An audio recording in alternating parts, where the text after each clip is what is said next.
അസ്സലാമു അലൈക്കും. തൻ്റെ മുതിരോട് തൻ്റെ ബോസോട് പറയാൻ പാടില്ലാത്ത ചില കാര്യങ്ങളാണ് ഇന്ന് നിങ്ങളുമായി പങ്കുവെക്കുന്നത്.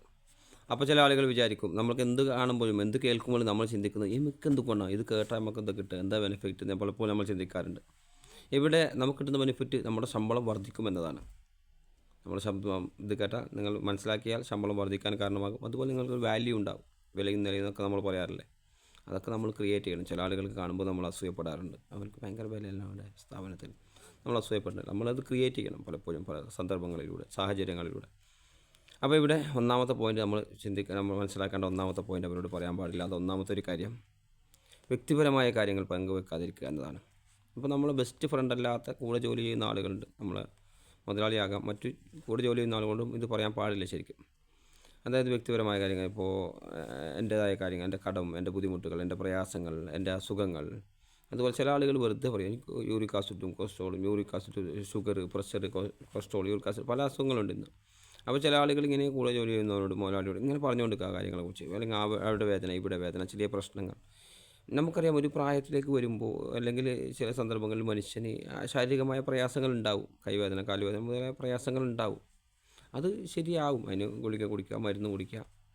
അതേപോലെ സാമ്പത്തികമായ പ്രതിസന്ധികൾ ചിലപ്പോൾ വരും. പല പ്രതിസന്ധികളോട് നമ്മൾ കടന്നു പോകാറുണ്ട്. പെട്ടെന്ന് ഭാര്യയ്ക്കോ അല്ലെങ്കിൽ കുട്ടികളുമായി ബന്ധപ്പെട്ടോ അല്ലെങ്കിൽ കുടുംബവുമായി ബന്ധപ്പെട്ടോ ചില ഫിനാൻഷ്യൽ ഇഷ്യൂസ് നമുക്ക് വരാറുണ്ട്. ഇതൊന്നും നമ്മൾ അവരോട് പറയുന്നത് കൊണ്ട് യാതൊരു ഗുണവുമില്ല, ദോഷമല്ലാതെ. നമ്മൾ വിചാരിക്കും നമ്മളെ ബുദ്ധിമുട്ടൊക്കെ പറയുമ്പോൾ നമ്മളെ സഹായിക്കാനോ അല്ലെങ്കിൽ എന്തെങ്കിലും രീതിയിൽ ചെയ്യും. സഹായിക്കുന്ന ആളുകളാണെങ്കിൽ സഹായിക്കും. അല്ലാത്ത ആളുകളോട് നമുക്കറിയാമല്ലോ, കുറച്ച് കാലം ജോലി ചെയ്യുമ്പോൾ സഹായിക്കുന്ന ആളാണോ, നല്ല ആളാണോ, അല്ല തിരിഞ്ഞു നോക്കാത്ത ആളാണോ, അല്ല നമുക്ക് ബുദ്ധിമുട്ട് പറഞ്ഞാൽ പിന്നെയും 2 ദിവസം വൈകിട്ടാണോ സാലറി തരുന്നത് എന്നൊക്കെ നമുക്കറിയാം.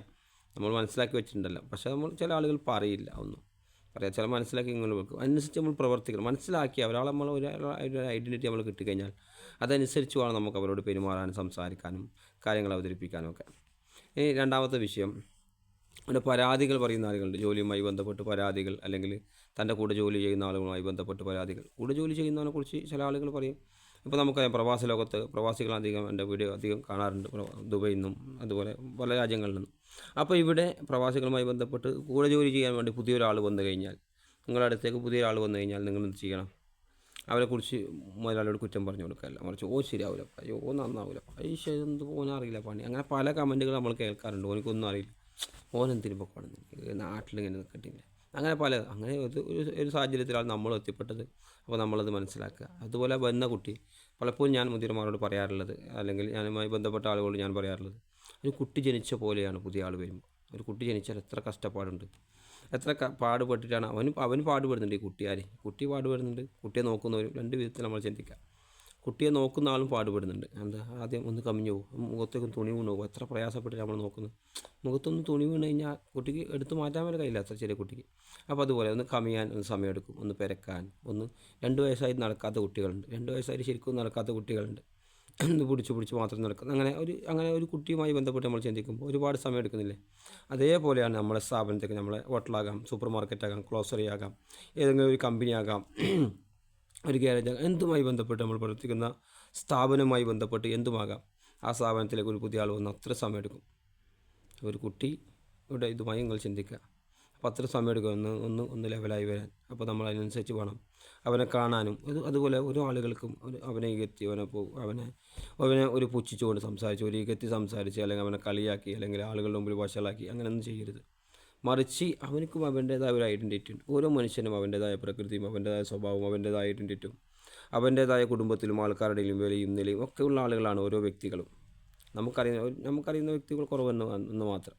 അപ്പോൾ അതുമായി ബന്ധപ്പെട്ട് അങ്ങനെ സംസാരിക്കരുത്, ഒരു കുറ്റം പറഞ്ഞുകൊണ്ട്, മോശമായിക്കൊണ്ട്. അതുപോലെ നമ്മൾ മതപരമായി ചിന്തിക്കുമ്പോൾ നമുക്കറിയാം ഈബത്തിൻ്റെ, നമീമത്തിൻ്റെ, പരദമോഷണത്തിൻ്റെ ഒക്കെ വിധി എന്താണ്, എത്രമാത്രം നിഷിദ്ധമാണ് എന്നൊക്കെ നമുക്കറിയാവുന്നതാണ്. അപ്പോൾ അങ്ങനെയൊക്കെ ആലോചിച്ചുകൊണ്ട് നല്ല കാര്യങ്ങൾ മാത്രം പറയുക. അല്ലെങ്കിൽ പാര വെച്ച് കൊടുത്തുകൊണ്ട് നമുക്ക് ഗുണം കിട്ടും. ഞാൻ വലിയ ആളാ, മുതലാളിൻ്റെ മുമ്പിൽ നമ്മൾ വിചാരിക്കും. കുറച്ച് കാലം ഉണ്ടാവും, അത് കുറച്ച് കാലം കഴിയുമ്പോൾ അത് പോകും. പിന്നെ വിലയുണ്ടായില്ല. അതുപോലെ അങ്ങനെ പറഞ്ഞു കൊടുക്കുന്നവർക്ക്, എന്നും മറ്റുള്ളവരെക്കുറിച്ച് പരാതി പറയുന്നവർക്ക് ഒരു വിലയുണ്ടാവില്ല. നമ്മൾ വിചാരിക്കുകയാണ് അവർക്ക് ഭയങ്കര വാല്യൂ. പ്രവാചകൻ പറഞ്ഞൊരു വാചകം, ചില ആളുകൾക്ക് വിചാരിക്കും ജനങ്ങളുടെ ഹൃദയത്തിൽ എനിക്ക് വലിയ സ്ഥാനമുണ്ടെന്ന്. പക്ഷേ അവനൊരു പന്നിയുടെ വില പോലും ഉണ്ടാകില്ല. ഉപയോഗിച്ച ജീവിതം തന്നെ നോക്കൂ, പന്നിയായിട്ട് ഉപയോഗിച്ച്. അപ്പോൾ അങ്ങനെ വിലയും നിലയും കിട്ടാൻ വേണ്ടി പരസ്പരം പാര വെക്കുകയും. അതുപോലെ നമുക്കറിയാം ഈബത്ത് പറയുന്നതിനെക്കുറിച്ച് ഉപമിച്ച ഖുർആനിൽ ഒരു മനുഷ്യൻ, മരിച്ചു കിടക്കുന്ന ഒരു മനുഷ്യൻ്റെ മാംസം തിന്നൊന്ന് ഇഷ്ടപ്പെടുന്നു എന്നാണ് ചോദിച്ചത്. അപ്പോൾ അത്രമാത്രം എൻ്റെ അള്ളാഹു സുബ്ഹാനഹു വ തആല നീ അത് വെറുക്കുകയാണ് ചെയ്യുന്നതല്ലേ. അപ്പോൾ അവിടെ അത്രമാത്രം വലിയൊരു ഇതായിട്ട് നമ്മളൊരു മ്ലേച്ഛമായിട്ടാണ് കാണുന്നത്. അപ്പോൾ അതുപോലെ നമ്മൾ കാണുക. അപ്പോൾ അതുപോലെ നമുക്കൊരു ഗുണവുമില്ല എന്ന് പറഞ്ഞു കൊടുത്തത് കൊണ്ടും ആ കാര്യങ്ങളൊക്കെ പറഞ്ഞുകൊണ്ട്. അതുപോലെ കുടുംബപരമായ പ്രശ്നങ്ങൾ പറയാൻ പാടില്ല. കുടുംബപരമായൊരു പ്രശ്നങ്ങളുണ്ടാകും. ഇപ്പോൾ ദാമ്പത്യപരമായി, കുടുംബപരമായി, മക്കളുമായി ബന്ധപ്പെട്ട്, ഭാര്യയുമായി ബന്ധപ്പെട്ട്, സഹോദരങ്ങളുമായി ബന്ധപ്പെട്ട്, ഇതൊക്കെ ഒരു ബെസ്റ്റ് ഫ്രണ്ടോട് നമ്മൾ പറയുന്നതൊക്കെ കൂടെ ജോലി ചെയ്യുന്നവരോട് ഇതൊക്കെ ഈ പ്രശ്നങ്ങളൊക്കെ പറയുമ്പോൾ യാതൊരു ഗുണവുമില്ല, ദോഷമില്ലാതെ. അതുപോലെ തൻ്റെ ഓണർമാർ, മുദീർമാർ, ബോസ്മാരോടൊന്നും കുടുംബപരമായ കാര്യങ്ങൾ പറഞ്ഞുകൊണ്ട് യാതൊരു ഗുണമില്ല. ഫിനാൻഷ്യൽ ഇഷ്യൂസും അതുപോലെ ഈ കുടുംബപരമായ കാര്യങ്ങൾ, ദാമ്പത്യത്തിൽ ചില പ്രശ്നങ്ങളുണ്ടാകും. എല്ലാം ലൈല മജ്നു ഉണ്ടാവില്ല. അതുപോലെ ചില ആളുകൾ പറയും, ഫാത്തിമ റളിയല്ലാഹുവിൻ്റെ ചരിത്രം പറയാനുണ്ട്. ചില ആളുകൾ ദാമ്പത്യപരമായി സംസാരിക്കുമ്പോൾ ഇവിടെ നമ്മൾ മനസ്സിലാക്കേണ്ടത്, നമ്മൾ അലിയായാൽ അവൾ ഓട്ടോമാറ്റിക്കലി ഫാത്തിമയാകും. സ്ത്രീകളാണ് കേൾക്കുന്നതെങ്കിൽ സ്ത്രീകൾ ഫാത്തിമയാക്കാൻ ശ്രമിച്ചാൽ ഓട്ടോമാറ്റിക്കലി ഭർത്താവ് അലിയാകും. അപ്പോൾ നമ്മൾ എപ്പോഴും നമ്മളെ ഭാഗം ബെറ്ററായി ശ്രമിക്കുക. അതുപോലെ ഈ കുടുംബജീവിതത്തിലും ഈ ഈ നമ്മൾ ജോലി ചെയ്യുന്നിടത്തൊക്കെ നമ്മളെ അവകാശങ്ങളെക്കുറിച്ച് നമ്മൾ സംസാരിക്കാറുണ്ട്. ഭയങ്കരമായി നമ്മൾ അങ്ങനത്തെ അവകാശം കിട്ടണം, ഇങ്ങനത്തെ അവകാശം കിട്ടണം, അല്ലെങ്കിൽ വർഷാവുമ്പോൾ ഇത്ര കിട്ടണം, അല്ലെങ്കിൽ ഒരു കൊല്ലം കൂടുമ്പോൾ ഒരു ബോണസ് കിട്ടണം, അങ്ങനെ പെരുന്നാളിന്, ഈദിന്, അല്ലെങ്കിൽ നോമ്പിന്, അങ്ങനെയുള്ള കാര്യങ്ങൾ നമ്മളെ അവകാശങ്ങളെക്കുറിച്ച് നമ്മൾ ഭയങ്കര നമ്മളെന്ത് ബോധവാന്മാരാണ്. അപ്പോൾ ഇവിടെ അവകാശങ്ങളെക്കുറിച്ച് നമ്മൾ പറയുമ്പോൾ അതേപോലെ നമ്മൾ ചിന്തിക്കണം, ഉത്തരവാദിത്തങ്ങളെക്കുറിച്ച് ചിന്തിക്കണം. അവകാശങ്ങളുണ്ട്, ഉത്തരവാദിത്തങ്ങളുണ്ട്. കുടുംബജീവിതത്തിലും അതേപോലെ തന്നെ ഭാര്യ ഭർത്താക്കന്മാർക്കിടയിലും അങ്ങനെ അവകാശത്തെക്കുറിച്ച് ഭാര്യ സംസാരിക്കും, ഭർത്താവ് സംസാരിക്കും. അപ്പോൾ അവകാശത്തെക്കുറിച്ചോ ഒരാൾക്ക് കിട്ടേണ്ട അവകാശമുണ്ടല്ലോ, അതേപോലെ നമ്മൾ കൊടുക്കേണ്ട കാര്യങ്ങളും അവകാശങ്ങളും ഉത്തരവാദിത്തങ്ങളും. അവകാശങ്ങളെക്കുറിച്ച് നമുക്ക് ഉത്തരവാദിത്തങ്ങളെക്കുറിച്ച് നമ്മൾ ചിന്തിക്കണം. ഞാൻ പറഞ്ഞാൽ മനസ്സിലായില്ലേ? മാറിപ്പോയോ?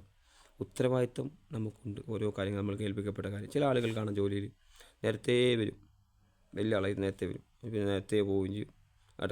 ഒരുപാട് റെസ്റ്റ് എടുക്കാൻ പോകും. ഞാൻ നേരത്തെ വരുന്ന ആളാണെന്നല്ല ഒരു ഗമവനുണ്ടാവും. പക്ഷേ അതുകൊണ്ട് കമ്പനിക്ക് എന്താണ് ആവശ്യം, സ്ഥാപനത്തിന് എന്താണ് ആവശ്യമെന്ന് നമ്മൾ ചിന്തിക്കണം. ഇവിടെ ആവശ്യം നേരത്തെ വരലാണോ, നേരത്തെ പോകണം. ഇവിടെ ആവശ്യം അവർ പറഞ്ഞ സമയത്ത് വരലാണോ, അപ്പോൾ പറഞ്ഞ സമയത്ത് പോയാൽ മതി. എന്നിട്ട് അതിനനുസരിച്ച് ജോലി ചെയ്താൽ മതി. ഇപ്പോൾ നേരത്തെ നമുക്ക് കറക്റ്റ് ഒരു 5 മിനിറ്റ് നേരത്തെ പോകുന്നത് നല്ലതാണ്. ഒരു 5 മിനിറ്റ് 10 മിനിറ്റ് നേരത്തെ പോയി ചായലും കുടിച്ച് അങ്ങനെ, അല്ലെങ്കിൽ നല്ല ഭാഗത്ത് റെഡിയായി ഒരു ഉന്മേഷത്ത് പോയി. അതേപോലെ എണീക്കുമ്പോൾ ചില ആളുകൾ കറക്റ്റ് ഡ്യൂട്ടിക്ക് 6 മണിക്ക് ഡ്യൂട്ടിക്ക് 5:30 5:45 അങ്ങനെ എണീക്കും. അങ്ങനെ എണീച്ചിട്ട് ആ ഒരു നെഗറ്റീവായിരിക്കും നമ്മൾ എണീച്ചിട്ടുണ്ടാകുക. ആ നെഗറ്റീവോട് കൂടി പോയിട്ട് ജോലിയിൽ പ്രവേശിക്കും. അപ്പോൾ എന്താ പറയുക, നെഗറ്റീവ് തോട്ട്സ് മാത്രമേ ഉണ്ടാവും, നെഗറ്റീവ് മാത്രമേ ഉണ്ടാവും.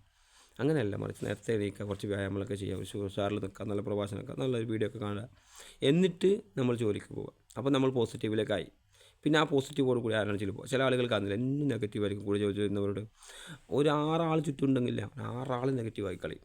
അങ്ങനത്തെ ആളുകളെ നമ്മൾ കാണാൻ വേണ്ടി സാധിക്കും. മറിച്ച് അങ്ങനെയല്ല, അത് മുതലാളിമാരോട് ഉള്ള സ്വഭാവം അങ്ങനെ. ചില ആളുകൾക്ക് നെഗറ്റീവ് കാര്യങ്ങൾ മാത്രം പറയുക, നെഗറ്റീവായി നിൽക്കുക, എന്ത് ചോദിച്ചോ. അങ്ങനെയല്ല, നമ്മൾ പോസിറ്റീവിൽ നിൽക്കുക. അപ്പോൾ നമ്മൾ ചുറ്റുവട്ടം പോസിറ്റീവ് ഓട്ടോമാറ്റിക്കലാവും. അതുപോലെ ബോഡി ലാംഗ്വേജുമായി ബന്ധപ്പെട്ടും പറയാം, നല്ല ഉഷാറിൽ നിൽക്കുക. അല്ല, നമുക്ക് ഏൽപ്പിക്കപ്പെട്ട ജോലി എന്താണോ അത് കൃത്യമായി നമ്മൾ ചെയ്യുക, നമ്മളത് പാലിക്കുക. പിന്നെ കൃത്യമായി നമ്മൾ ജോലി ചെയ്യുക, നല്ല ഉഷാറിൽ നിൽക്കുക. ചില ആളുകൾ ചത്ത പോലെ എപ്പോഴും കാണാം, ഒരു ഉഷാറില്ല. നടക്കുമ്പോൾ കുറച്ച് സ്പീഡിൽ നടക്കാൻ നോക്കുക. ബോഡി ലാംഗ്വേജ് ഏറ്റവും പ്രധാനപ്പെട്ട കാര്യമാണ്. സ്പീഡിൽ നടക്കാൻ കോൺഫിഡൻസ് വർദ്ധിക്കാനുള്ള കാരണം വരെയാണ്. അപ്പോൾ അതൊക്കെ നമ്മൾ മനസ്സിലാക്കിയിട്ട് അത്യാവശ്യം സ്പീഡിൽ നടക്കുക. ചെയ്യുന്ന ജോലി സ്പീഡിൽ ചെയ്യാൻ തീർക്കുക. അതുപോലെ 1 മണിക്കൂർ ജോലി ടാസ്ക് എന്ന് പറഞ്ഞാൽ നമ്മൾ പറയാറുണ്ട് മുമ്പൊക്കെ, അരമണിക്കൂറോ 40 മിനിറ്റോ കൊണ്ട് തീർക്കാൻ പറ്റും, നല്ലതാണ്. അങ്ങനെ ശീലിച്ചാൽ. അതുപോലെ കുറച്ച് അല്പം നേരത്തെ പോകുന്നതിനുള്ള ബെനിഫിറ്റ് ഉണ്ട്. ചില ആളുകൾ നമ്മൾ വെറുതെ നേരത്തെ പോകുന്നത്, നമുക്ക് ഇത്രയുള്ള ശമ്പളം തരുന്നു എന്നൊക്കെ ചിന്തിക്കുന്ന ആളുകളുണ്ട്. അത് നമ്മളങ്ങനെ ആയിപ്പോയത് കൊണ്ടാണ്. മറിച്ച് നമ്മൾ 5 മിനിറ്റ് നേരത്തെ പോയാൽ നമുക്കൊന്ന് നിസ്കരിക്കാനോ, ജുമാക്ക് പള്ളിക്കൊക്കെ പോകണം, അല്ലെങ്കിൽ പിന്നെ ഇടയ്ക്ക് തോറണോ സ്വർണ്ണമായിട്ട് പിന്നെ നമസ്കരിക്കാനൊക്കെ പോവുകയാണെങ്കിൽ, ഇടയ്ക്കൊന്ന് മൂത്രയിക്കാനോ ബാത്റൂമിലൊക്കെ ടോയ്ലറ്റിലൊക്കെ പോവുകയാണെങ്കിൽ ഒരു 5 മിനിറ്റോ 10 മിനിറ്റോ പോയത്, അല്ലെങ്കിൽ ചിലപ്പോൾ ഏതെങ്കിലും ഒരു ദിവസം ഉറങ്ങി എനിക്ക് ഒരു 10 മിനിറ്റ് പോയത് എന്തെങ്കിലും ഒരു കാരണവശാൽ, അങ്ങനെയാണെങ്കിൽ പോലും ഒരു പരാതി അവിടെ നിന്ന് ആരും ഭാഗത്തുനിന്ന് ഉണ്ടാവില്ല. കൂടെ ജോലി ചെയ്യുന്നവരടുത്ത് ഉണ്ടാകുന്നില്ല, മുതലാളിമാരടുത്ത് ഉണ്ടാവുകയില്ല പരാതി. എന്തുകൊണ്ടെന്ന് വെച്ചാൽ നമ്മളൊക്കെ ഇപ്പോൾ കൃത്യമായിട്ട് പാലിക്കുന്ന ആളുകളാണ്. ഒരു ദിവസം അങ്ങനെ പറ്റിപ്പോയി. അതേപോലെ ഞാൻ പറഞ്ഞ നെഗറ്റീവ് കാര്യങ്ങൾ മാത്രം അങ്ങനെ ചിന്തിച്ച് അങ്ങനെ നിൽക്കരുത്. അതുപോലെ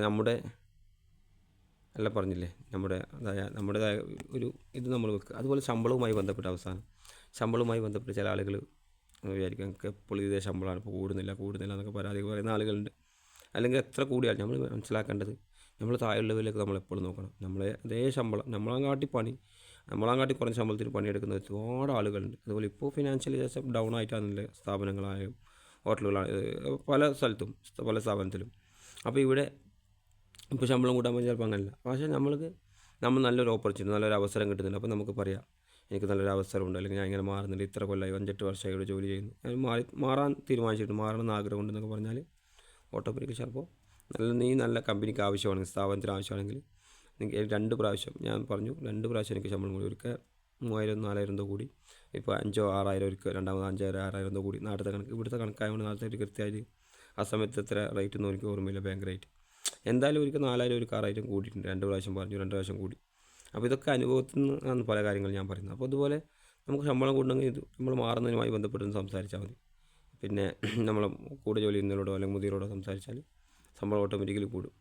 അതേപോലെ പിന്നെ മറ്റുള്ളവരോട് പരാതി പറയരുത്, എനിക്ക് ഇത്ര ശമ്പളമില്ല, അങ്ങനെ പണി, ഞാൻ ഇങ്ങനെ പണിയെടുക്കുന്നു, അങ്ങനെ പണിയെടുക്കുന്നു. നമ്മളെ പണി കൃത്യമായി നമുക്ക് എടുക്കാം. ഓരോ അവസരത്തിൽ നമുക്ക് ശമ്പളമൊക്കെ കൂടി കിട്ടാനുള്ള സാധ്യതയുണ്ട്. അതുപോലെ കൃത്യമായി നമ്മുടെ ജോലികൾ നമ്മൾ കൃത്യമായി ചെയ്യുക, നമ്മളെ ഏൽപ്പിക്കപ്പെട്ട ഉത്തരവാദിത്തങ്ങൾ കൃത്യമായി ചെയ്യുക. അതുപോലെ പെട്ടെന്ന് എടുത്ത് ചാടി മറുപടി പറയാതിരിക്കുക. മുതലാളിമാർ എന്തെങ്കിലും പറഞ്ഞാൽ പെട്ടെന്ന് ചില ആളുകൾ മറുപടി, അവരുടെ അവസ്ഥ എന്താ നമ്മൾ മനസ്സിലാക്കണം. കുടുംബജീവിതത്തിലും വളരെ പ്രധാനപ്പെട്ട ഒരു കാര്യമാണ്. എന്താ വെച്ചാൽ അവളുടെ എമോഷനിൽ എന്താണ്, ഏത് അവസ്ഥയിൽ അവളില്ലെന്ന് മനസ്സിലാക്കിയിട്ട് വേണം നമ്മൾ പറയാം.